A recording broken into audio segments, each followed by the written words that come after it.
عظیم سورہ مبارک نساء میں ارشاد ہوا فقد آتینا آل ابراہیم الکتاب والحکمت والنبوہ فقد آتیناہم ملکا عظیما. ہم نے آل ابراہیم کو ملک نہیں دیا، ملک عظیم دیا.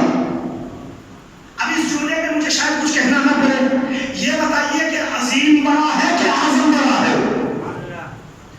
کبیر بڑا ہے کہ اکبر بڑا ہے؟ آج تک دنیا یہی تو کہتی ہے اللہ اکبر، اللہ کبیر تو نہیں کہتی، تو اللہ عظیم نہیں کہتی، اللہ اعظم. اللہ نے انہیں ملک اعظم دیا ہے، عظیم نہیں دیا. اب یہ ملک عظیم کیا ہے؟ اس ملک عظیم کو پہچان لیجیے.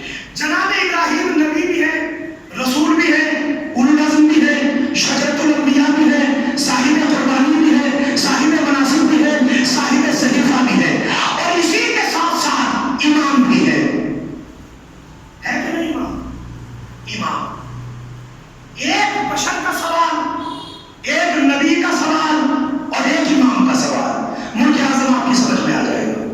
ایک بشر نے پیغمبر سے پوچھا من یحیی العظام وہی رمیم، سورہ یاسین پڑھیے. ان گلی سڑی ہڈیوں کو دوبارہ سے کون زندہ کرے گا؟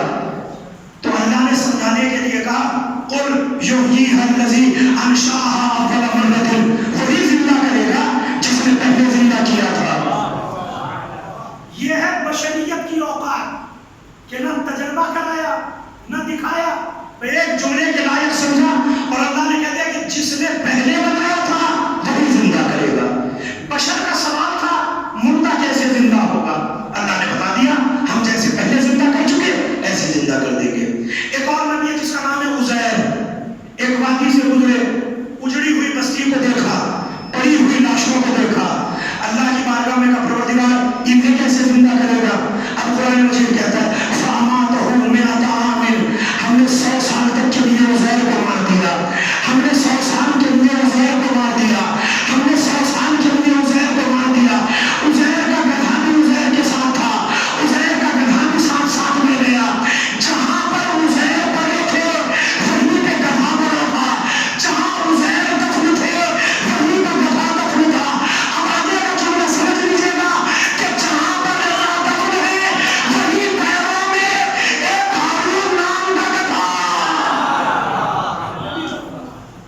تو جب ہم نے پہلی مرتبہ زیارت کا شرف حاصل کیا اور ان سے مشہد مقدس گئے تو قبر مطہر ہے، نیچے قبرستان میں شب زیارہ میں جائیے گا تو نیچے یہ مولا کی قبر ہے، ایک چھوٹا سا آرچ بنا ہوا ہے، وہاں نیچے امام کی قبر ہے، دکھائی نہیں دیتی لیکن اسی تہخانے میں امام کی قبر ہے.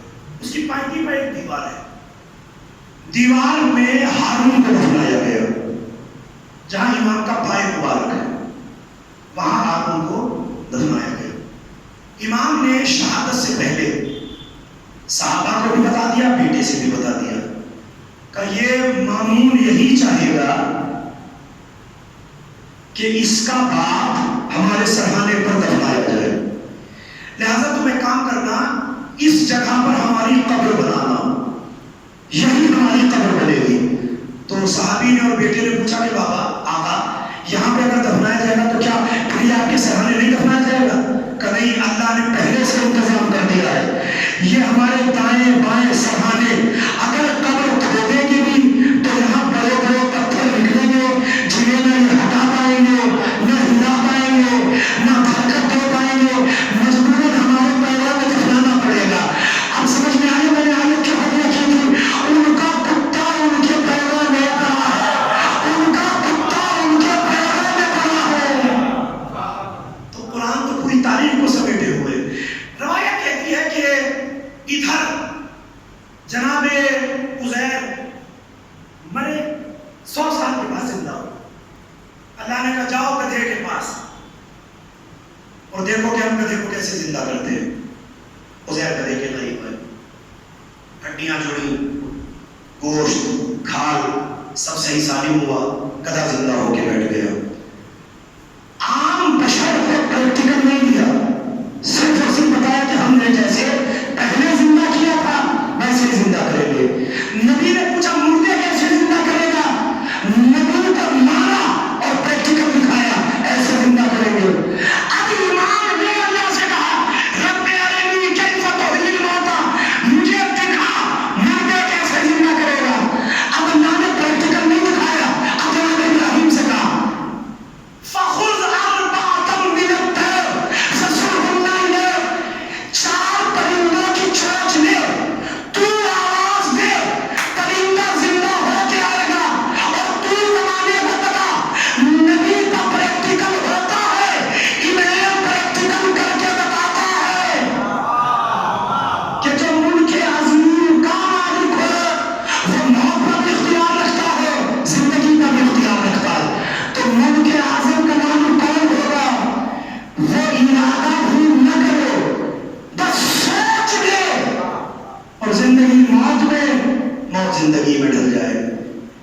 جناب ابراہیم کا ملک عظیم.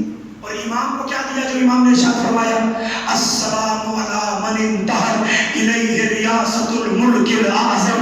اس امام کا سلام جو ریاست ملک اعظم کا مالک ہے.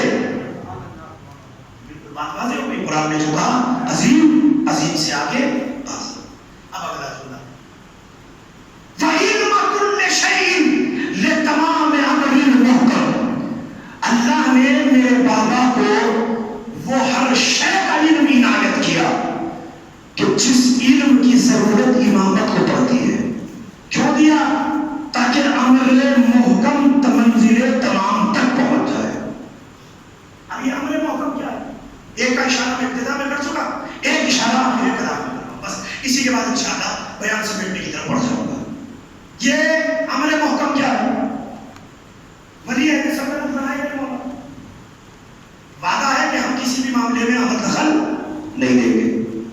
عید کا دن آیا، کچھ چاپلوسوں نے جا کے بادشاہ سے کہا کہ اگر امام نماز عید پڑھا دے تو تمہاری حکومت مستحکم ہو جائے گی. جو شیعہ تمہاری حکومت کے خلاف ہیں، اہل بیت کے ماننے والے، وہ تمہارے ہوا بن جائیں گے، چونکہ امام نے ان کی بڑھ کے امامت فرمائی ہے. مامون کے ذہن میں آیا.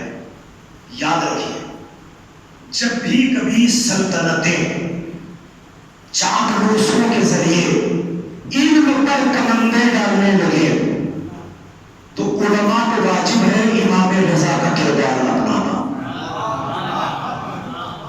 آج کل کے حالات دیکھ کے میں کہہ رہا ہوں یہ جملہ، جو حالات ہیں آپ کے سامنے، جو ہو چکا ہے، جو ہو رہا ہے اور آنے والے 2024 تک جو ہونے والا ہے.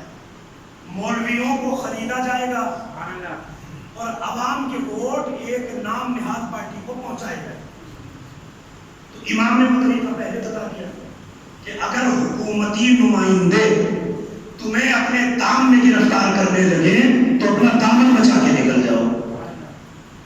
مامون مولا کے پاس آئے، آ کے کہا کہ سرکار کل عید کا دن ہے تو ہم یہ چاہتے ہیں کہ نماز عید کی امامت آپ فرمائیں. امام نے کہا میں نے تم سے پہلے کہا تھا کہ تمہاری حکومت کے کسی معاملے سے ہمارا کوئی لینا دینا نہیں ہوگا. میں ہاتھ جوڑ کے کہوں گا مولا نماز تو اللہ کی ہے، امامت کرنا آپ کا حق ہے. آپ کہہ رہے ہیں کہ یہ نماز عید یہ بھی حکومت کی ہے. تو شاید امام جواب دیں اگر امام حاکم کے اشارے پر چل رہا ہو تو پھر عبادت بھی اللہ کی نہیں ہوگی.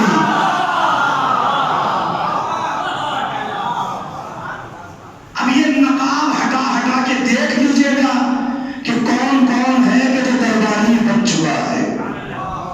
بہت زیادہ کہنے کی ضرورت نہیں، اشارہ سمجھنے والے کو بہت امام نے کہا امام اسرار پڑھا. ایک پہر گزر گیا، مولا تیار نہیں. عمرہ کو بلایا گیا کہ تم سب کی گزارش کرو، کہو کہ مولا نماز عید پڑھائیں. سب نے آ کے کہا. تو امام نے کہا کہ ٹھیک ہے ہم نماز پڑھائیں گے مگر ایک شرط کے ساتھ. اب مامون کی تو بات کھل گئی کہ امام نماز پڑھانے کے لیے تیار ہے، امام نماز پڑھائیں گے تو یہ داغ ہماری حکومت سے دھل جائے گا. کیا شرط ہے؟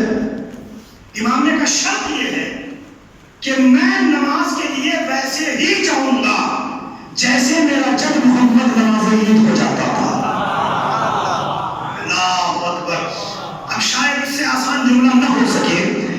اس کے معنی یہ ہوئے کہ پیغمبر کے بعد یہ 200 ہجری تک عید میں جانے والوں کے طریقے اسلام سے ہٹ چکے تھے، حکومت کے اشاروں کے محتاج ہو چکے تھے. کمر ایسے کروں گا جیسے میرا جد نماز ہو جاتا تھا. اور کہا مجھے کوئی اعتراض نہیں، نبی ہی کی طرح آ جائے. اب منادی پھرا دی گئی، اعلان ہو گیا کہ کل نماز عید کی امامت امام رضا فرمائیں گے. منادی نے ندا کر دی، سنا دی گئی. اب پورا کا پورا شہر مشتاق ہے کہ ہم امام کی معیت میں چلیں اور نماز عید ادا کریں.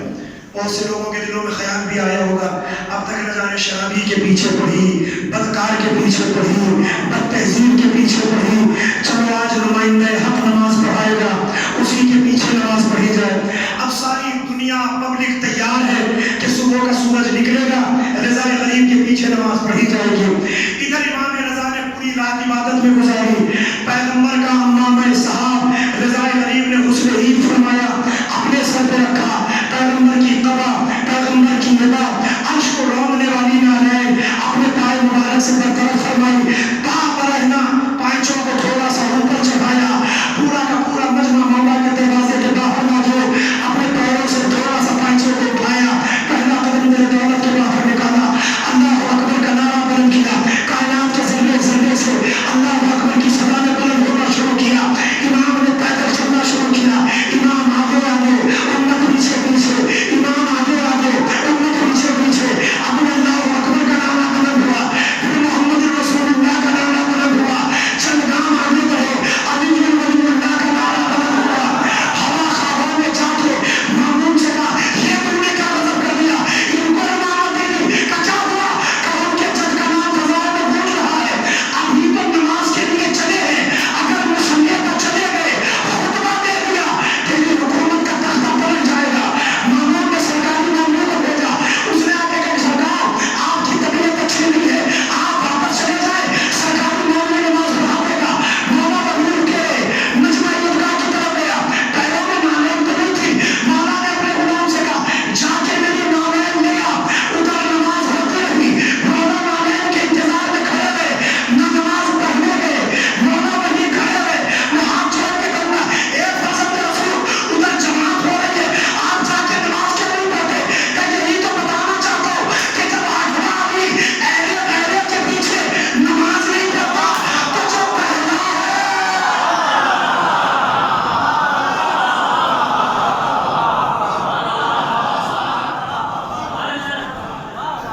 سلام میری مل جل کے حضرت محمد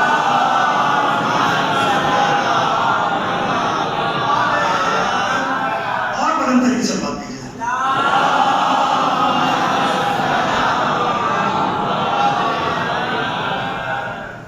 وَعِلْمَ كُلِّ شَيْءٍ لِتَمَامِ أَمْرِ الْمُحْكَمِ، اور اللہ نے ہمارے بابا کو ہر شے کا علم دیا تاکہ امر محکم منزل تمام تک پہنچ جائے۔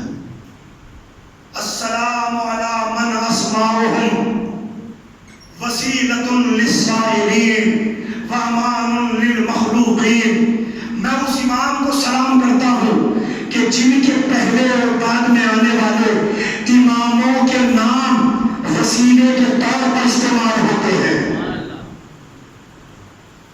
وامان للمخلوقین، اور ان کا نام لے کر اللہ کی مخلوق اللہ سے امان طلب کرتی ہے۔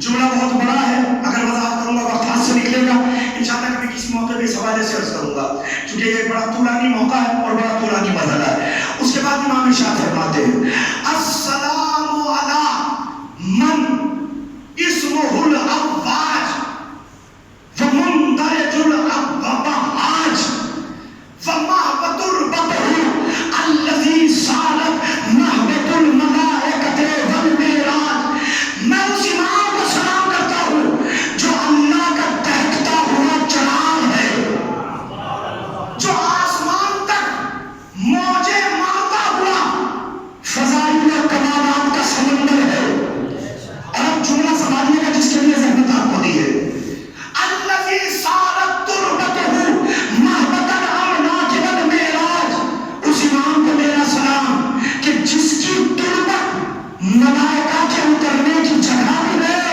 اور ملائکہ کے معراج کی منزل بھی ہے۔ ملائکہ کی معراج، معراج کہاں ہوتی ہے؟ بلندیوں میں، زمین سے کوئی آسمان میں جائے تو معراج ہے، آسمان والے کہاں جا کے معراج کریں؟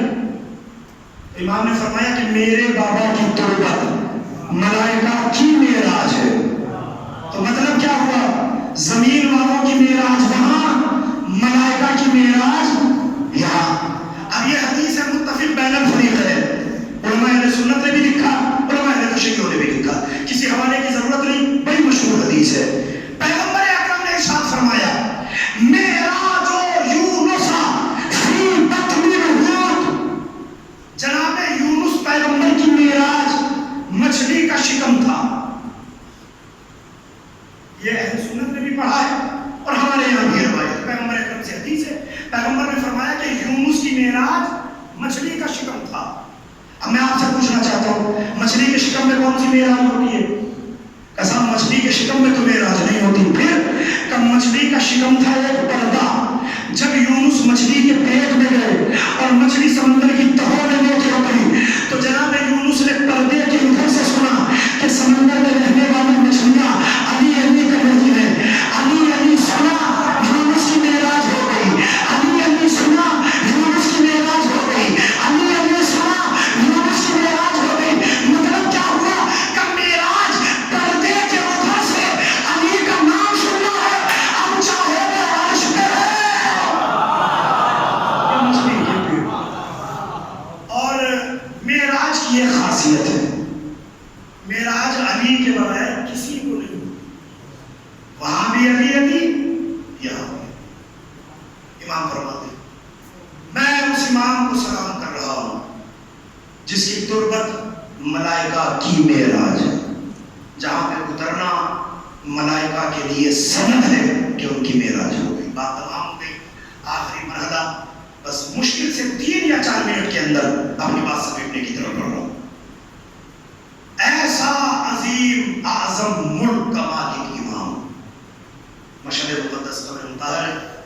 آپ حضرات میں بہت لوگ ہوں گے جو زیارت کو گئے ہوں گے، جو نہیں گئے پروردگار تو جو واسطہ رضائے کریم کے غربت کا، جو اب تک زیارت سے مشرف نہیں ہو سکے، انہیں جلد از جلد امام رضا کے حرم کی زیارت نصیب ہو. آئیے حرم ابتدا میں کہا تھا ہر جگہ بشارت ہے، یہاں ضمانت ہے. بازار رضا کا نام میں نے آپ کے سامنے لیا. یہ 79-80s کا واقعہ ہے. بازار رضا میں جو لائٹ سپلائی ہوتی تھی تو اس میں کوئی ٹیکنیکل فالٹ آیا اور وہ ساری کی ساری بتی گل ہو گئی.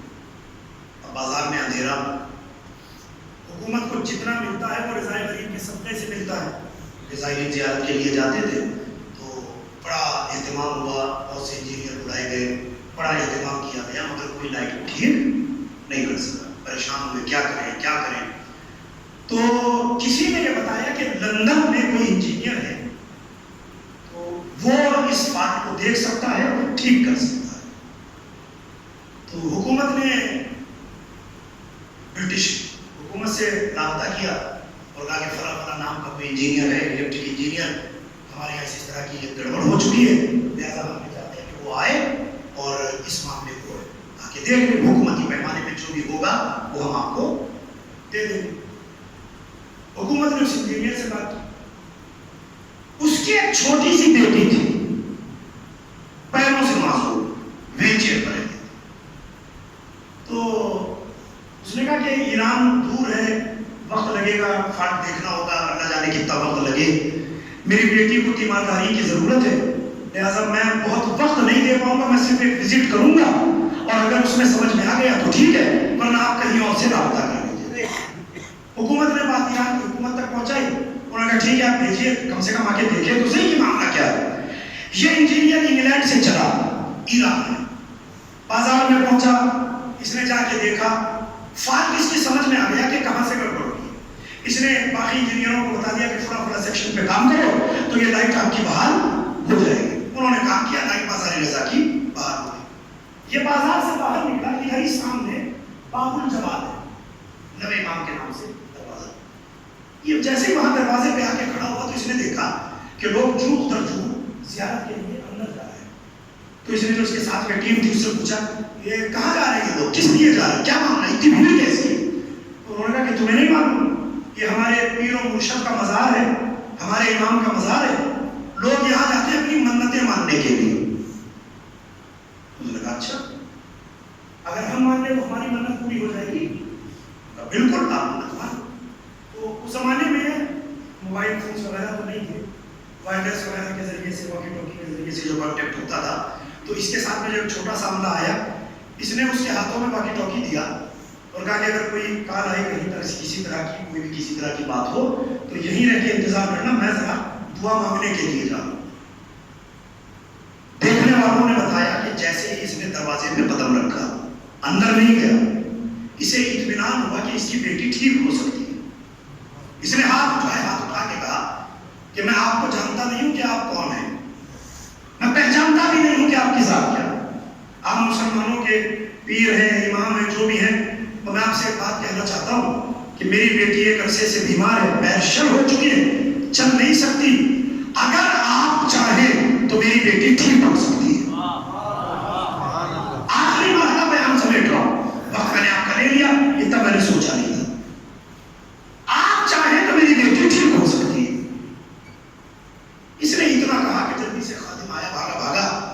تو اس نے کہا کہ آپ کے لیے لندن سے کال ہے.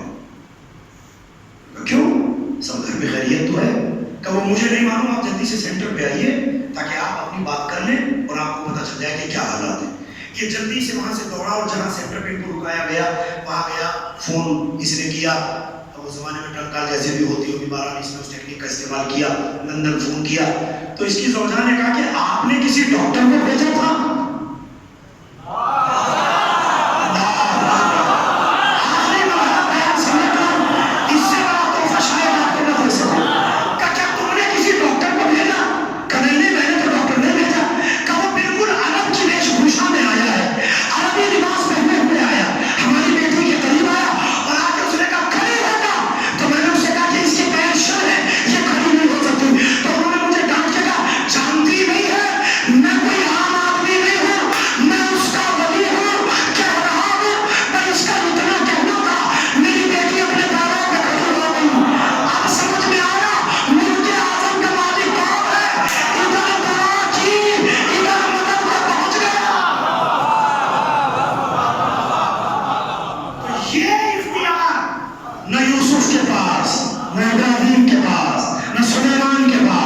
کسی اور پیغمبر کے پاس، یہ اختیار سے ملک اعظم کے مالکوں کے پاس پہنچے.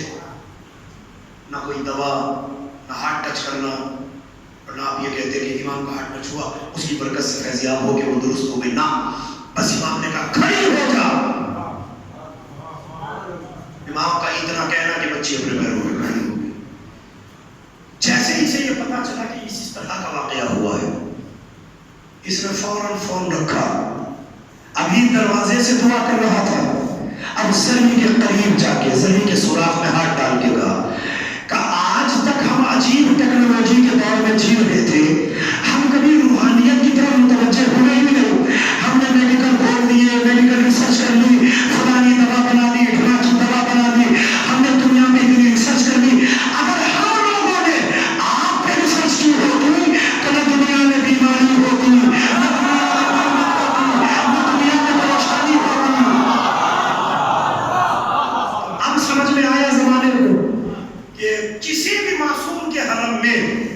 صرف ایک معصوم کا حرم ہے کہ جہاں کی خاک کی شفا ہے. لیکن یہ وہ ملک اعظم کا مالک امام ہے کہ اس کا صحن ہی صحن شفا ہے. ایک صحن مکمل کا مکمل باب حاجت، 4.5-5 کلومیٹر لمبا حرم. شان و شوکت دیکھ کے آنکھیں چل دیا جائے. میں یہ کہتا ہوں، ابھی بلکہ زیادہ پرانی بات نہیں ہے، اعظم خان جیسا نیتا تو ہیکڑی نکل چکی ہے نا، مگر ایک دور تھا کہ جب ہمارے خلاف زبانیں بڑی کھلی تھی، کھل کے بولتا تھا، بہت بدتمیزی سے بولتا تھا. ایک مرتبہ سفر زیارت مشہد پہ گیا اور امام رضا کے حرم کی زیارت کرنے کے بعد خود اعظم خان کا یہ کہنا تھا کہ میں بڑی بڑی حکومتوں کو دیکھ چکا ہوں، مگر میں نے آج تک جتنے بادشاہوں کو دیکھا وہ صرف فقیر تھے، اصلی بادشاہ تو مشہد میں رہتا ہے. الفضل ما شہدت بہ العالم، فضیلت وہی ہے کہ جس کی گواہی دشمن دیتا ہے. آئیے دعا کریں کہ پروردگار عالم تیری بارگاہ میں دست بدعا ہے، غریب ہاتھ پھیلائے ہیں، پریشان ہاتھ اپنی پریشانی لے کے تیری بارگاہ میں حاضر ہیں. اے میرے پروردگار، اے میرے